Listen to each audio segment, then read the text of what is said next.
On October 25, 2022, the Ontario government introduced the More Home Build Faster Act. It is a bold plan to address the housing crisis by building 1.5 million homes over the next 10 years. As a first step, ambitious housing targets were assigned for growing municipalities to meet. In order to give an extra push, Premier Doug Ford announced a $1.2 billion Building Fast fund in the summer this year. The fund will be awarded in a 3-year period. $400 million per year will be distributed to municipalities that can reach at least 80% of their housing target. If they don't hit this 80% threshold, they will receive nothing. And for those that exceed the full target, they will get bonus money. What does the first year report card look like? There are 50 participating municipalities. How many of them were able to meet the 80% target? By the way, YouTube says 67.9% of my viewers are actually not subscribed. If that's you, you should subscribe now if you found value in one of my videos.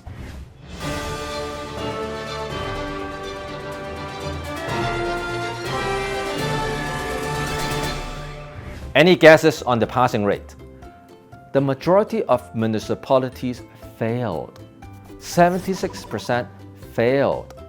38 out of 50 municipalities did not qualify for funding. So how does the government measure the targets? It is based on housing starts, so long as construction has started. The unit will be counted towards the target. Let's take a look at a few towns and cities in the Greater Toronto Area. At the second bottom of the list, we have Newmarket. As of the end of October, Newmarket only had 58 housing starts in 2023.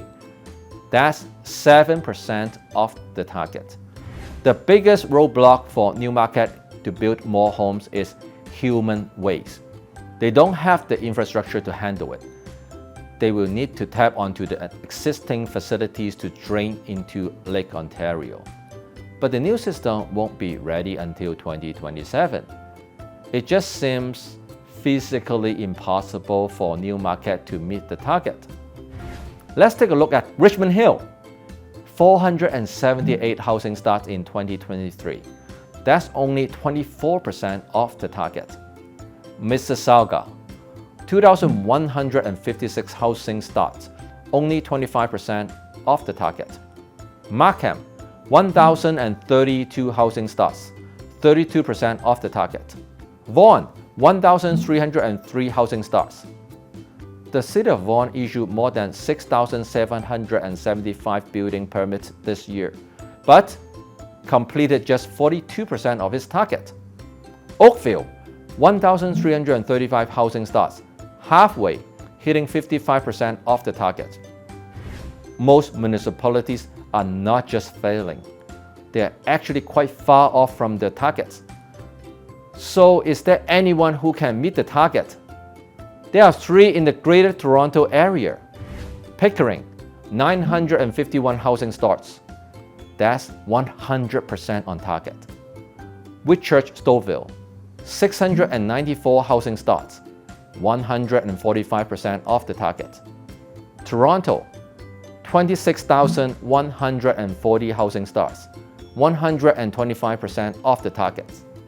The City of Toronto alone will receive more than $76 million plus a bonus, so it seems our biggest city is doing much better than expected.